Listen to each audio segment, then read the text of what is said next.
So we're back, and now this is nicely fastened on, and the next step will be to grab the washer, which is this bit here.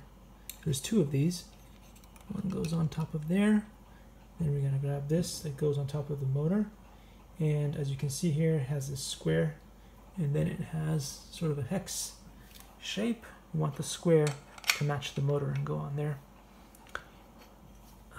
Great, so now that we've done that, the next step will be to gather a bunch of parts, which will be all these parts here.